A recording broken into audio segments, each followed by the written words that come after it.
जय हिंद दोस्तों, स्वागत है आपका एक बार फिर से हमारे YouTube के चैनल में जिसका नाम है golden arc academy.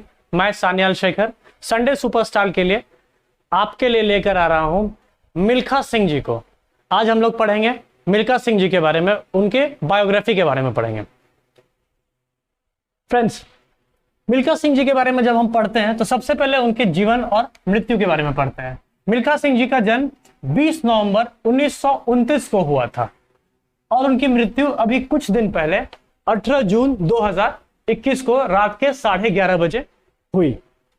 Milkha Singh जी का जन्म 20 नवंबर 1929 को गोविंदपुरा में हुआ था। गोविंदपुरा फ्रेंड्स एक गांव है जो कि मुजफ्फरगढ़ सिटी की अगर आप बात करें, मुजफ्फरगढ़ सिटी यह एक सिटी है जो कि आज के डेट में डिस्ट्रिक्ट बन गया है। यह सिटी अभी पाकिस्तान में है, पाकिस्तान में एक जिला के रूप में है यह मुजफ्फरगढ़। वहां से 10 किलोमीटर की दूरी पर गोविंदपुरा एक गांव है जहां पे मिल्खा सिंह जी का जन्म हुआ था। मिल्खा सिंह जी की बात करें तो वो राजपूत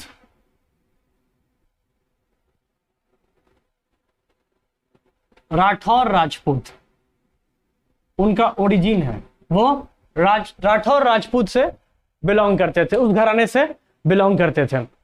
फ्रेंड्स, यहां सबसे इंपॉर्टेंट यह है कि हमारे जो लीडर्स रहे हैं या हमारे जो मैं बात करूं कि जो लोग रहे हैं, फेमस लोग रहे हैं जिनके बारे में, जिनकी जीवनी के बारे में हम लोग बात करते हैं, और मिल्खा सिंह जी के बारे में आज जो हम बात करेंगे, इन लोगों काफी स्ट्रगल करके आगे आए हैं। इनका कैसा मतलब फेज रहा, कैसी इनकी जीवनी रही, कैसे इन लोग स्ट्रगल करके आगे आए हैं, इसके बारे में हम लोग पढ़ेंगे। आपको याद होगा फ्रेंड्स, 1947 जब हमारा देश आजाद हुआ था, उस समय भारत और पाकिस्तान के बीच में काफी गहमा गहमी चल रही थी।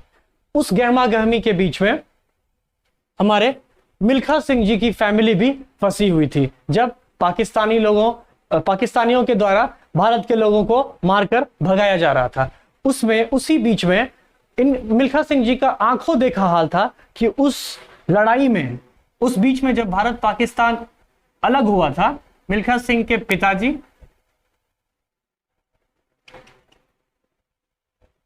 उनकी माता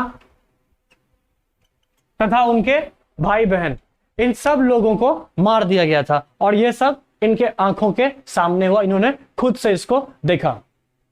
इस पार्टीशन की वजह से उन्होंने अपने माता पिता भाई बहन को खो दिया, लेकिन किसी तरह यह बचाकर वहां से दिल्ली की तरफ भागे। जब वो दिल्ली की तरफ भागे तो कुछ समय बाद उन्हें पकड़ लिया गया और उन्हें तिहाड़ जेल में डाल दिया गया।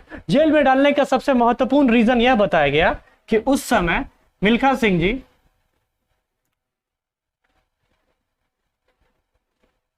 विदाउट टिकट ट्रैवल कर रहे थे, इसलिए उन्हें तिहाड़ जेल में डाल दिया गया। तिहाड़ जेल में डालने के बाद काफी कठिनाइयां हुई, लेकिन उनकी बहन थी जिनका नाम था ईश्वर, जो कि दिल्ली में ही रहती थी। उनके सपोर्ट से उन्होंने अपनी कुछ ऑर्नामेंट्स या कुछ ज्वेलरी बेचकर उनको, मिल्खा सिंह जी को जेल से बाहर निकाला, और निकालने के बाद उन्हें वापस लाके उन्हें काफी समझाया बुझाया कि जो हो गया सो हो गया, लाइफ में आगे बढ़ना है। इसके बाद मिल्खा सिंह जी दिल्ली के पुराना किला तथा शहादरा के रीसेटलमेंट कॉलोनी में उन्होंने कुछ समय बिताया और वहां पे भी अपनी जीवन का कुछ समय व्यतीत किया।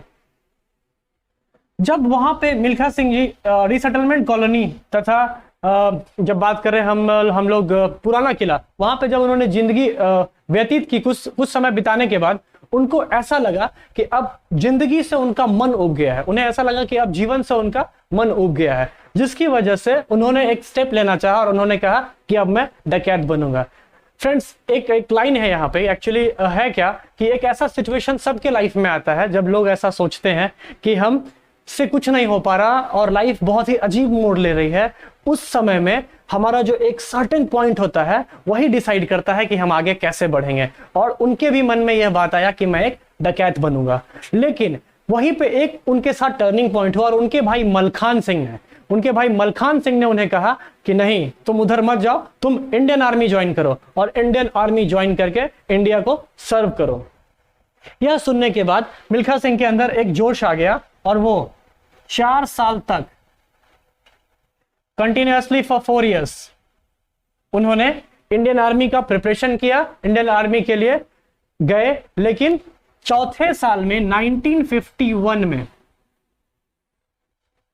1951 में उनका सिलेक्शन हुआ और सिलेक्शन होने के बाद इंडियन आर्मी वाले उन्हें सिकंदराबाद भेज दिए। सिकंदराबाद भेजने के बाद वहां पे जब उन्होंने ज्वाइन किया तो इलेक्ट्रिकल मैकेनिकल इंजीनियरिंग सेंटर है एक, वहीं पे उन्हें रखा गया और उनको ट्रेनिंग देना शुरू किया गया। इस ट्रेनिंग के तहत उनके साथ ऐसा था कि जहां उनका सेंटर था या स्कूल था, आप कह सकते हैं सेंटर या स्कूल, वहां से 10 किलोमीटर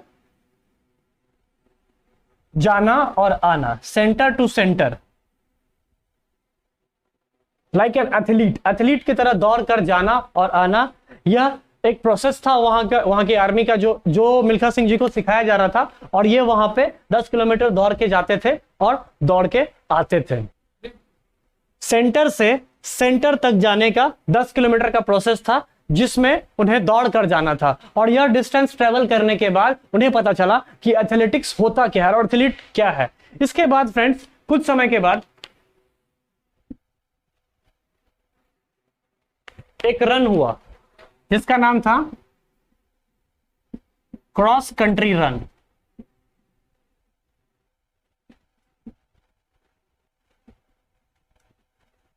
क्रॉस कंट्री रन एक ऐसे तरह का दौड़ था जिसके अंतर्गत इंडियन आर्मी वाले ऐसा प्रोसेस रखे थे कि इस दौड़ में सब हिस्सा ले सकते थे, चाहे वो इंडिविजुअल हो या फिर टीम हिस्सा ले सकते थे। तथा इस दौर में मिल्खा सिंह जी ने 6ठा पोजीशन पाया और इसके बाद मिलिट्री वालों ने उन्हें इंडियन आर्मी वालों ने उन्हें एक स्पेशल ट्रेनिंग के लिए एथलीट एक तैयार किया और उन्हें सेलेक्ट किया कि इनको एक स्पेशल ट्रेनिंग दिया जाएगा और ये स्पेशल ट्रेनिंग के तहत एथलेटिक्स में आगे बढ़ेंगे। Friends, we will be talking about the cross country run. Cross country run क्या है? क्रॉस कंट्री रन एक ऐसा तरह का दौड़ होता है जो कि नेचुरल टेरेन में होता है। नेचुरल टेरेन का कहने का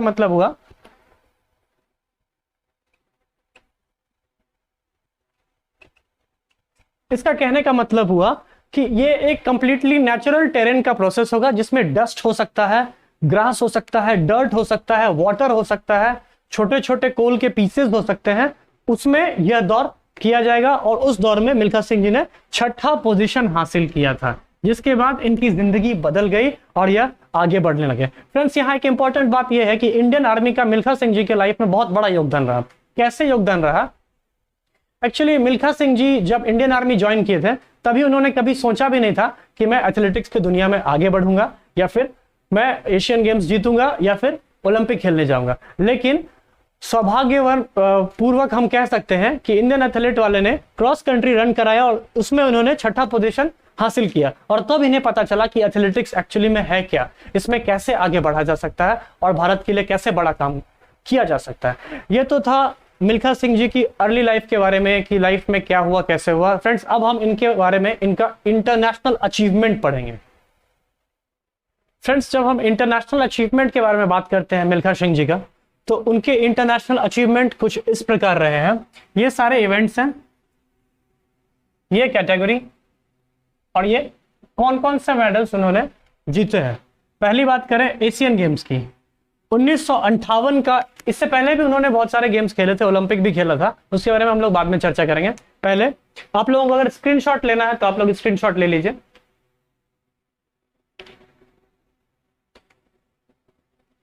ओके फ्रेंड्स, 1958 का एशियन गेम्स जो कि टोक्यो में हुआ था, उसमें 200 मीटर रनिंग रेस में गोल्ड मिला था।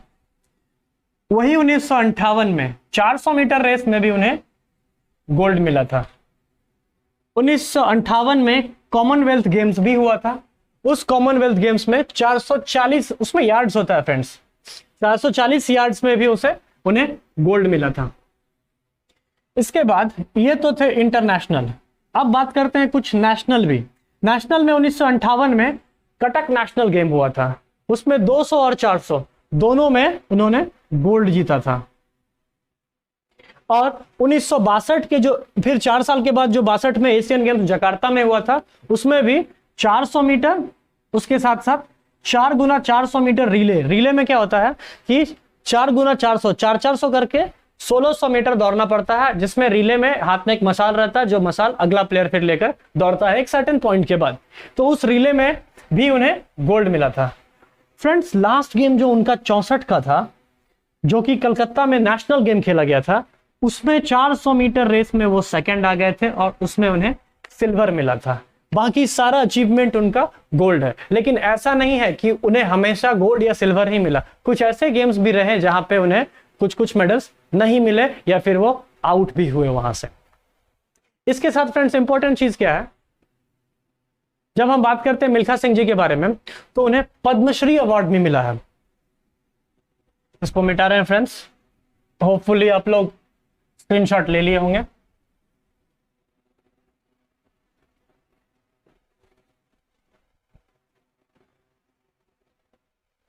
स्क्रीनशॉट लेके अगर आप लोग एक बार देख लेंगे और इस वीडियो को भी साथ साथ देखेंगे तो आप लोगों को अच्छे से याद हो जाएगा। फ्रेंड्स, 1959 1959 में उन्हें पद्मश्री अवार्ड मिला।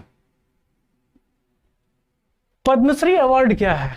पद्मश्री अवार्ड की जब आप बात करते हैं तो ये 4th highest civilian award of the country है, ऑफ आवर कंट्री। हमारे भारत, महान देश भारत जो है, वहां का 4था हाईएस्ट सिविलियन अवार्ड है, जो कि पद्मश्री मिल्खा सिंह जी को 1959 में दिया गया था। 1959 में मिल्खा सिंह जी को पद्मश्री का अवार्ड दिया गया था और ये पद्मश्री 4था हाईएस्ट सिविलियन अवार्ड है। दोस्तों, 4था हाईएस्ट सिविलियन अवार्ड है तो पहले 3 भी हम जान लेते हैं। पहला, भारत रत्न। दूसरा, पद्म विभूषण। तीसरा, पद्म भूषण। और चौथा, पद्मश्री।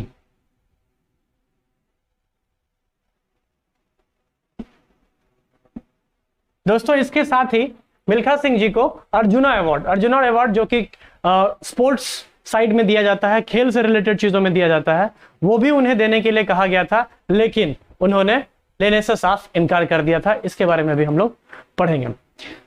1959 में जब उन्हें पद्मश्री अवार्ड मिला था, उस समय हमारे देश के राष्ट्रपति जी जिन्होंने उन्हें पद्मश्री अवार्ड दिया था, वो थे डॉक्टर राजेंद्र प्रसाद।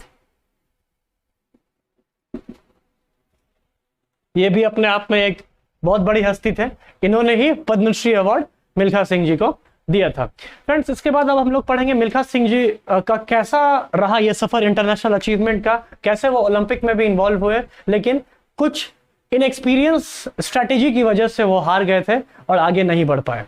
दोस्तों, मिल्खा सिंह जी ने 1956 का जो मेलबोर्न ओलंपिक्स हुआ था, ओलंपिक्स जो मेलबोर्न में खेला गया था, उसमें 200 मीटर तथा 400 मीटर के रेस में हिस्सा लिया था, लेकिन इन एक्सपीरियंस की वजह से ऐसा हुआ कि वो हार गए। उसके बाद मिल्खा सिंह जी ने हार को बहुत ही सीरियस लिया और सीरियस लेने के बाद 400 मीटर रेस में जो गोल्ड मेडल जिसने जीता था,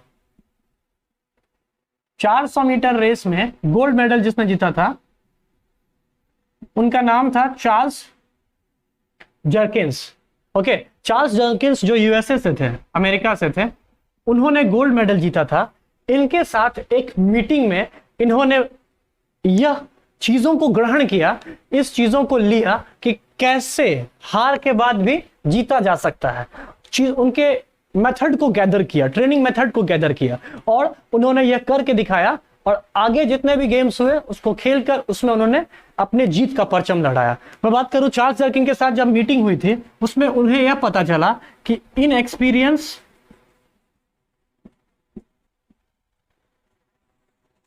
cannot make you win the game, you have to be an experienced person. और इस पे उन्होंने काफी काम किया और चार्ल्स जर्किंस के मेथड को अपनाया, जिसके बाद उन्हें आगे जीत मिली। इसके बाद 1958 में, जो अभी हमने थोड़ी देर पहले पढ़ा, 1958 के कटक नेशनल गेम, जस्ट 2 साल बाद कटक नेशनल गेम्स में हमने देखा कि सिंह साहब द ग्रेट ने वहां पे अपना परचम लहराया। 200 और 400 मीटर रेस दोनों में वो फर्स्ट आए और भारत को गोल्ड मेडल जिताया। उसी साल फ्रेंड्स 1958 में ही एशियन गेम्स भी हुआ था, जो कि हमने पढ़ा थोड़ी देर पहले, टोक्यो में हुआ था। उस एशियन गेम्स में भी 200 और 400 मीटर रेस में मिल्खा सिंह जी ने गोल्ड मेडल जीतकर अपना परचम लहराया। और इसी साल कॉमनवेल्थ गेम्स भी हुआ था, British umpire and Commonwealth games जो खेला गया था, उसमें भी मिल्खा सिंह जी ने गोल्ड मेडल जीतकर भारत का परचम हर जगह लहराया। इससे एक सीख मिली कि जो उनका एक्सपीरियंस था और उनका ओल्ड टेक्निक और ट्रेनिंग मेथड था, वो उन्होंने चार्ल्स जर्किंग्स जो अमेरिका के थे उससे उन्होंने अपने अंदर इम्बाइब किया, अपने अंदर लिया और उस पर काम करके यह जीत दिलाई। दोस्तों ये जो कॉमनवेल्थ गेम्स 1958 में हुआ था, इसे उन्होंने 46.6 सेकेंड में ट्रेवल किया था, मतलब 46.6 सेकेंड में ट्रेवल करके यह इस रेस को इन्होंने पूरा किया था। इससे अब तक यह रिकॉर्ड नहीं टूटा था। लेकिन 2014 दोस्तों 2014 का जो कॉमनवेल्थ गेम्स खेला गया था, उसमें अगर देखा जाए तो विकास गौड़ा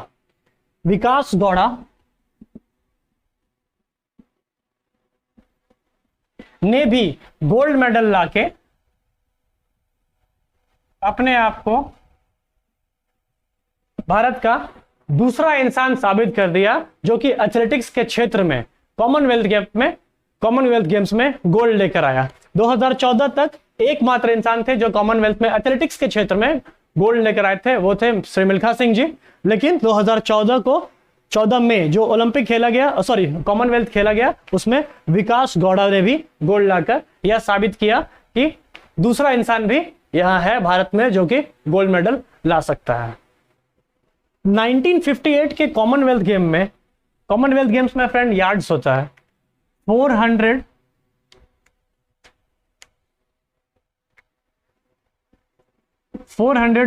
यार्ड्स में 440 यार्ड्स में गोल्ड मेडल लाके इन्होंने अपना परचम फैलाया था।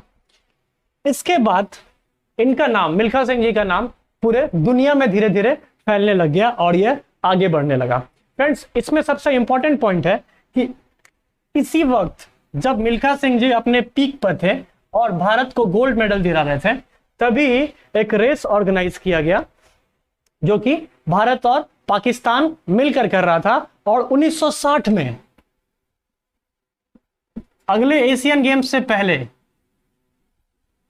1916 में वहां के राष्ट्रपति जो तभी थे पाकिस्तान के जनरल अयूब खान, और हमारे यहां थे, कौन थे? Doctor Rajendra Prasad. Correct, very good. हमारे यहां के जो राष्ट्रपति थे डॉक्टर राजेंद्र प्रसाद। उस समय जब ये रेस ऑर्गेनाइज हुआ तो पाकिस्तान की तरफ से अब्दुल खलीक थे। अब्दुल खलीक, और हमारे भारत को रिप्रेजेंट कर रहे थे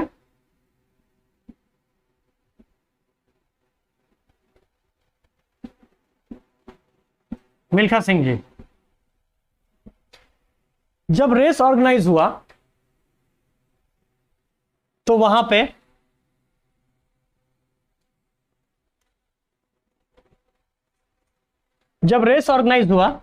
पे बहुत सारी महिलाएं भी थी जो कि बुर्खा में थी। अब जब दौर शुरू हुआ और रेस शुरू हुआ तो देखा जाए उस समय हमारे प्रधानमंत्री पंडित जवाहरलाल नेहरू थे। पंडित जवाहरलाल नेहरू ने मिल्खा सिंह जी को इंस्पायर करते हुए कहा कि जो भी भारत पाकिस्तान विभाजन के समय तुम्हारे परिवार के साथ हुआ उसको भूल जाओ और उसको अपने अंदर के एक एक्सपीरियंस को जगाओ, अपने अंदर एक गट्स को जगाओ, अपने अंदर एक नया एरा लेके आओ जिससे तुम उस मेमोरीज को साइड रख के आगे बढ़ सको और इस दौर को जीत कर दिखाना है तुम्हें। ये उनके अंदर बहुत बड़ा काम कर गया। और जब वो दौड़ना, मिल्खा सिंह जी जब दौड़ना शुरू किए तो वैसी महिलाएं जिन्होंने बुर्का पहन रखा था उन्होंने अपना पर्दा उठा लिया यह देखने के लिए कि यह इंसान कैसे दौड़ रहा है। और फ्रेंड्स वो दौड़ नहीं रहे थे, वो उड़ रहे थे। इस वजह से उनका नाम उस समय के पाकिस्तान के प्रेसिडेंट जनरल अयूब खान ने द फ्लाइंग सिख दिया। उन्होंने क्या कहा, you did not run today. उन्होंने एक स्टेटमेंट दिया, you did not run today, you flu. बहुत इंपॉर्टेंट लाइन है फ्रेंड्स, हो सकता है एग्जाम में पूछे भी कि ये किसने कहा था मिल्खा सिंह जी के लिए, क्योंकि मिल्खा सिंह जी अभी बहुत ही फेमस टॉपिक है और एग्जाम्स में पूछे जाने की संभावना भी बहुत है। इसीलिए उन्होंने कहा था जनरल अयूब खान ने, you did not run today but you flu, और उनका नाम तब से द फ्लाइंग सिख पड़ गया। फ्रेंड्स अगर बात किया जाए तो ओलंपिक को लेके कुछ वर्स्ट मेमोरीज भी मिल्खा सिंह जी के दिमाग में काफी रही है और उसके बारे में भी हम चर्चा करेंगे। और दोस्तों कुछ सोर्सेज का यह कहना है कि जो रोम ओलंपिक्स हुआ था,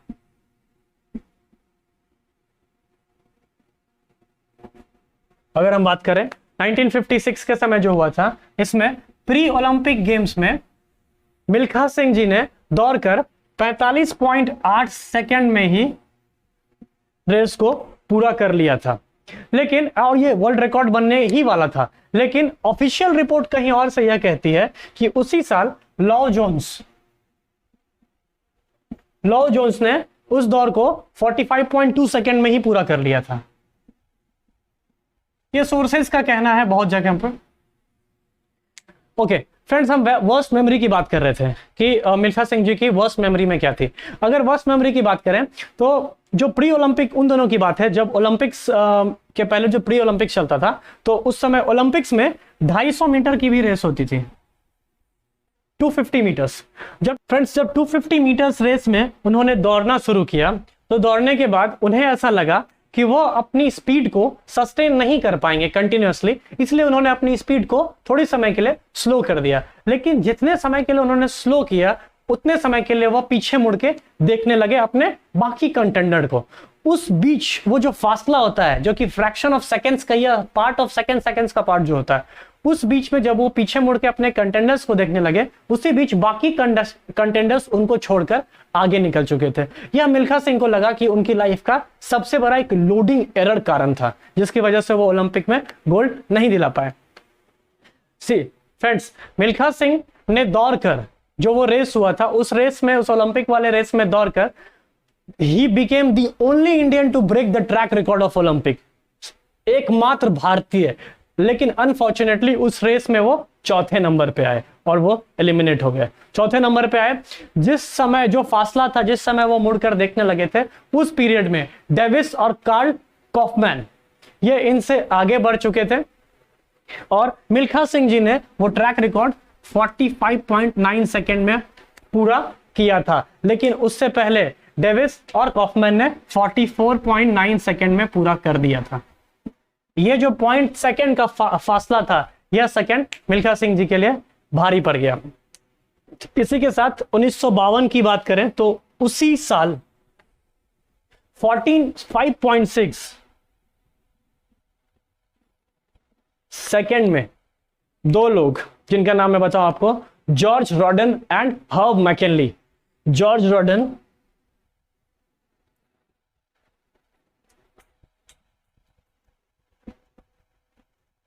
एंड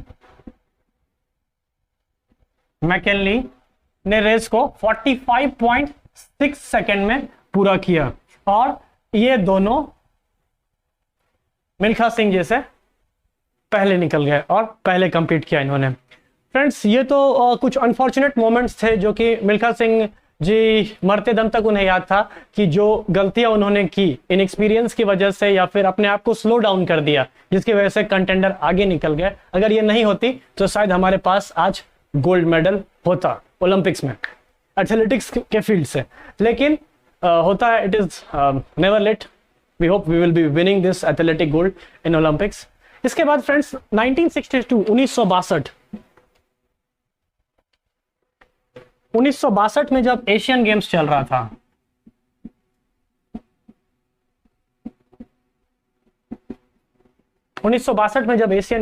था, जकार्ता में, वहां पे हमने 400 मीटर में गोल्ड जीता था और 400 गुना 400 में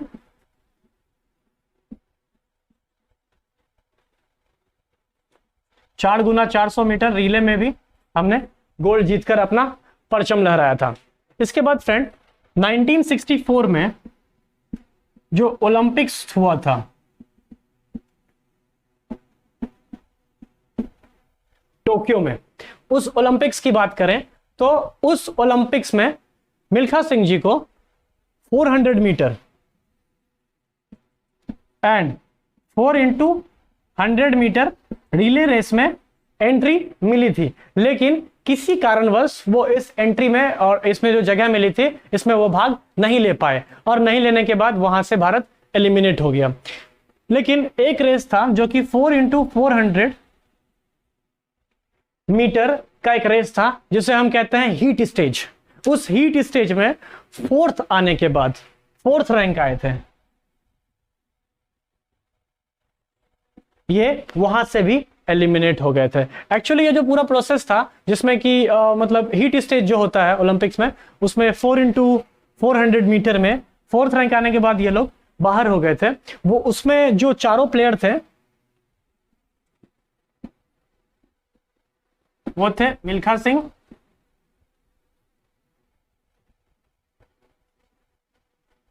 मलखान सिंह, मलखान सिंह, अमृतपाल और अजमेर सिंह।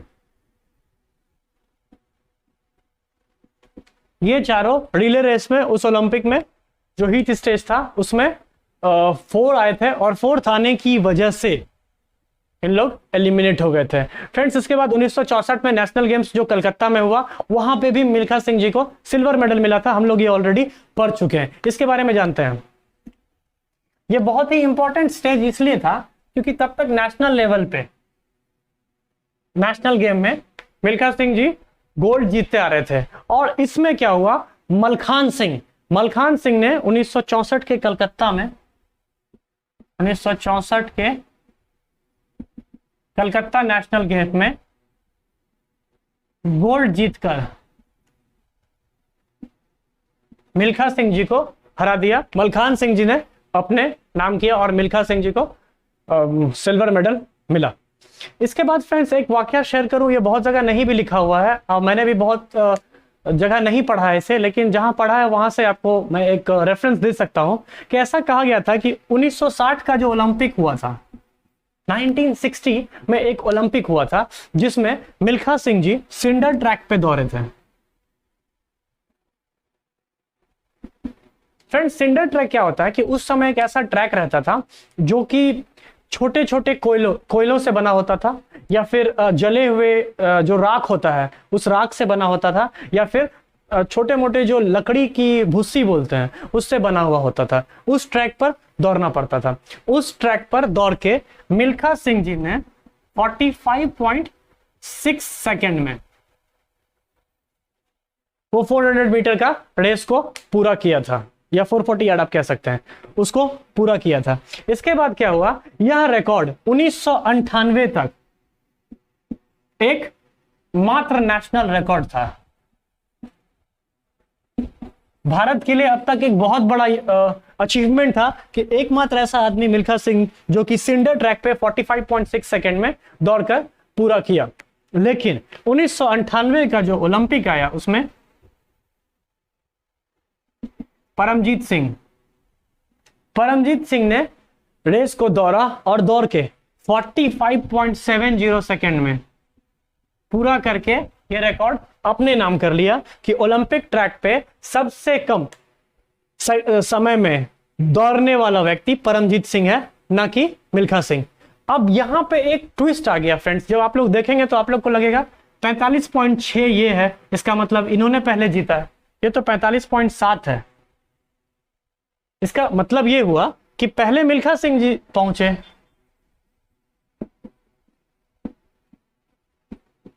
तो सबसे कम समय में ओलंपिक में दौड़ने का रिकॉर्ड परमजीत सिंह के पास कैसे है? नेशनल रिकॉर्ड, इंटरनेशनल रिकॉर्ड नहीं बोल रहा हूं मैं, नेशनल रिकॉर्ड परमजीत सिंह के पास, भारत की तरफ से जो रिप्रेजेंटेटिव उसमें परमजीत सिंह को कैसे मिला? फ्रेंड्स, यहां पे एक प्रॉब्लम है, एक चीज समझने के लिए है। जब ये दौड़े थे ये सिंडर ट्रैक था, और जब परमजीत सिंह दौड़े तो ये सिंथेटिक ट्रैक था। सिंथेटिक ट्रैक एक्चुअली एक रबर का ट्रैक होता है। रबराइज्ड बोलते हैं उसको, रबराइज ट्रैक बनाया जाता है जिसपे कि कॉन्टेस्ट जीता जाता है। अब जो हाई लेवल के लोग थे वहां पे, उनका ऐसा मानना था, ओलंपिक की जो टीम थी, जो डायरेक्टर्स थे, उनका मानना यह था कि जब मिल्खा सिंह जी दौड़े थे सिंडर ट्रैक पे, तभी हैंडमेड वॉच हुआ करते थे। आई मीन टू से ऐसी घड़ी जो कि उंगलियों पे चलती थी, करेक्ट, हैंड टाइम्ड वॉच कहते हैं उसको, हैंडमेड कहना ठीक नहीं रहेगा, हैंड टाइम्ड वॉच कह सकते हैं हम लोग। वो एक हैंड टाइम वॉच थी, और जब ये दौड़े तो ये फुल्ली ऑटोमेटिक ट्रैक पे ही लगा होता है ये वॉच पे। तो जब इस टाइम को इस ऑटोमेटिक वॉच से मिलाया गया तो पाया गया कि मिल्खा सिंह जी 45.73 सेकेंड में पूरा किए थे। अब कॉन्सेप्ट क्लियर हुआ? एक्चुअली में वो हैंड टाइम वॉच के हिसाब से 45.6 सेकेंड में ही पहुंच गए थे, लेकिन अगर उस टाइम को, हैंड टाइम वॉच को कन्वर्ट किया जाए ऑटोमेटिक टाइम में, जो अब हमारे ओलंपिक्स में चलता है, तो वह 45.73 सेकेंड में, जो 0.03 सेकेंड परमजीत सिंह से ज्यादा है, जिसकी वजह से यह रिकॉर्ड परमजीत सिंह को मिला। लेकिन फ्रेंड्स, क्या यही है? आप लोग ये समझिए कि जब वो दौड़े थे तभी सिंडर ट्रैक था, अब जो है सिंथेटिक ट्रैक है। अगर आज मिल्खा सिंह जी दौड़ने के लायक रहते या दौड़ने के योग्य रहते और दौड़े होते, तो मैं वादा करता हूं और मैं दावा भी करता हूं कि हमारे पास पक्का गोल्ड मेडल मिल्खा सिंह जी की तरफ से होता। वो इतनी महान हस्ती थे। फ्रेंड्स, अब उनकी पर्सनल लाइफ के बारे में हम लोग जानते हैं।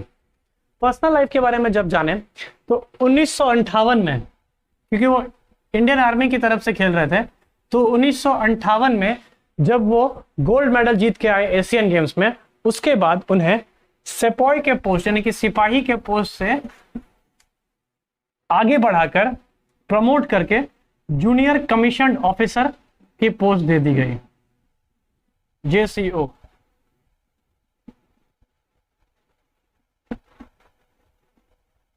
जूनियर कमीशन ऑफिसर की पोस्ट दे दी गई, और बाद में वह पंजाब राज्य में मिनिस्ट्री ऑफ एजुकेशन में डायरेक्टर के पोस्ट से रिटायर हुए। ऐसे आगे बढ़ के इसके साथ ही फ्रेंड्स 2001 में उन्हें अर्जुना अवार्ड भी दिया गया, लेकिन उन्होंने यह लेने से इसलिए इनकार कर दिया और उन्होंने यह कहा कि this is for young sports people, not for me. ये इसे यंग स्पोर्ट्स पीपल को दिया जाए, मुझे नहीं। और भी कुछ अवार्ड्स थे जिसे लेने से उन्होंने इनकार कर दिया, और उनका यह कहना था कि जिस लेवल पे मैं हूं उस लेवल पे बाकी लोग अगर हैं तो सबको अवार्ड दो, अदरवाइज अवार्ड किसी को भी ऐसे मत बांटो कि सबको अवार्ड बांट दिए, जिसकी वैल्यू होना चाहिए, क्योंकि हमारे देश में कुछ अवार्ड्स वैल्यूएबल हैं। अवार्ड्स का कोई वैल्यू है, कोई एक प्रॉपर एजेंडा है किस लिए अवार्ड दिया जाना चाहिए। उनका अपनी पत्नी से बहुत प्रेम था। उनकी पत्नी एक्चुअली देखा जाए तो 1962 में 1962 में ही उनकी शादी हुई थी। एशियन गेम्स जब चल रहा था, मैं मानूं उसी समय, अगर आप लोग भी लीजिए तो 1962 में उनकी पत्नी श्रीमती निर्मल साइनी जी से उनका विवाह हुआ था। एक्चुअली निर्मल साइनी जी से वह 1955 में मिले थे। 1955 में कहा मिले थे? एक्चुअली सेलोन में मिले थे, जहां की वो जो निर्मल साइनी जी उनकी पत्नी थी, वहां उनका वॉलीबॉल का मैच चल रहा था। और मैं बता दूं कि उनकी पत्नी भारत की भूतपूर्व इंडियन वुमेन्स वॉलीबॉल टीम की कप्तान भी रह चुकी थी। उनका एक बेटा था और उनकी 3 बेटियां थी। बेटे की बात करें तो जीव मिल्खा सिंह नाम है उसका, जो कि गोल्फ प्लेयर भी है। और मिल्खा सिंह जी इतने दरिया दिल थे, मैं बताऊं दोस्तों, कि टाइगर हिल का बैटल हुआ था, आपको याद होगा 1999 में कारगिल वार हुआ था। उसी में बैटल ऑफ टाइगर हिल भी हुआ था। टाइगर हिल कहां है फ्रेंड्स? द्रास, लद्दाख में बैटल ऑफ टाइगर हिल हुआ था, जिसमें भारत ने पाकिस्तान पे फतेह हासिल की थी। उसमें एक हवलदार विक्रम सिंह थे, उनकी मृत्यु हो गई थी। उनकी मृत्यु होने के बाद उनका बेटा जो 7 साल का था, उसको इन्होंने गोद ले लिया। इसके बाद मिल्खा सिंह जी और उनकी बेटी, 3 बेटियों में से एक बेटी सोनिया सनवालकर, उन दोनों ने मिलकर एक ऑटोबायोग्राफी लिखी।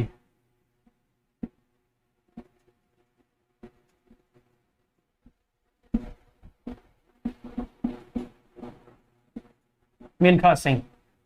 इस पुस्तक का नाम था the race of my life. ये तो रेस ऑफ माई लाइफ है, बट मेरे हिसाब से the inspiring race of his life कह सकते हैं, the inspiring race of my life. ये एक पुस्तक लिखी जो पुस्तक काफी फेमस हुई, और इसी पुस्तक से इंस्पायर होकर डायरेक्टर राकेश ओम प्रकाश मेहरा ने एक मूवी बनाई जिसमें फरहान अख्तर लीड रोल में आए, और उस मूवी का नाम था भाग मिल्खा भाग। भाग मिल्खा भाग मूवी जब बनाई गई तो बनने के बाद उस मूवी ने 100 करोड़ से ऊपर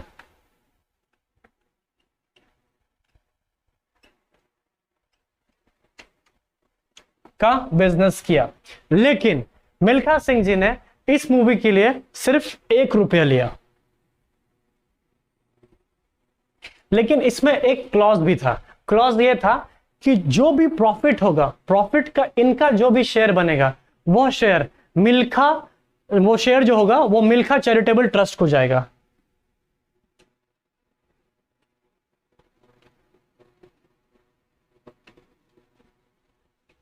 फ्रेंड्स, ये काफी दानवीर भी थे, क्योंकि इस ट्रस्ट की स्थापना 2003 में की गई थी, just to help the needy and the poor sports people. मतलब जो जरूरतमंद और गरीब स्पोर्ट्स पीपल हैं उनको मदद करने के लिए मिल्खा चैरिटेबल ट्रस्ट बनाया गया था। और इस फिल्म का जो प्रॉफिट का मिल्खा सिंह जी का हिस्सा था वो इस ट्रस्ट में दान दे दिया गया। इसी तरह से चीजें आगे बढ़ी और मिल्खा सिंह जी जो हमारे बीच थे वो अब नहीं रहे। इसके बारे में बताऊं मैं कि 13 जून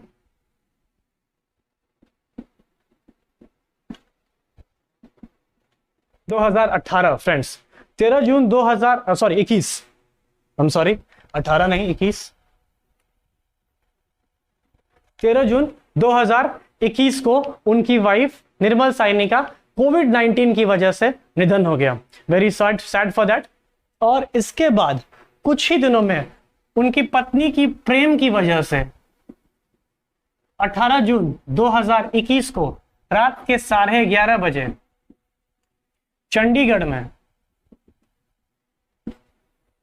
मिल्खा सिंह जी का भी देहावसान हो गया। And we lost one of our best person, we can say we lost the best person of India, one of the best persons of India, Milkha Singh ji, the flying Sikh, या आप कह सकते हैं सिंह साहब द ग्रेट। जो बोले सोनिहाल, सत श्री अकाल। Thank you friends. ये मिल्खा सिंह जी की जीवनी के बारे में यह वीडियो था। आई होप ये वीडियो आपको जरूर पसंद आएगा। अच्छे से देखिए, ध्यान से देखिए, इससे चीजों को लीजिए। मे भी हो सकता है कुछ चीजें आपको पसंद ना भी आए, लेकिन चीजों को लीजिए, उनकी इंस्पायरिंग स्टोरी को देखिए कि वो कैसे आगे बढ़े, कैसे फ्रेंड्स कह सकते हैं कि आजकल के जमाने में हम लोग को बहुत सारी फैसिलिटीज मिलती है, हम सिर्फ ब्लेम लगाते हैं, सरकार ने ये नहीं किया, सरकार ने वो नहीं किया, सरकार ने कुछ नहीं किया, माना कुछ नहीं किया। लेकिन मैं बात करूं पार्टीशन ऑफ इंडिया, जब भारत पाकिस्तान अलग हुआ था, उस समय के सिचुएशन को फ्रेंड्स मैं और आप इमेजिन भी नहीं कर सकते हैं कि वो सिचुएशन कैसा रहा होगा। लेकिन उस सिचुएशन से उबर कर ऐसा भी सिचुएशन आया जब मिल्खा सिंह जी चाहे थे कि मैं डकैत बन जाता हूं, लेकिन उनके भाई ने उन्हें संभाला और उन्होंने सोचा कि नहीं, I should serve the country and Indian National Army, we should salute it. Indian National Army supported Milkha Singh, और मिल्खा सिंह जी आगे बढ़कर एथलीट की दुनिया में नाम कमाया। कुछ वर्स्ट मेमोरी भी उनके पास रहे कि वो गोल्ड मेडल ओलंपिक्स में भारत के लिए नहीं ला पाए, जिनका उन्हें अफसोस भी था, लेकिन फिर भी उन्होंने भारत को जितना दिया वो काबिले तारीफ है। Thank you so much, thank you for watching this video.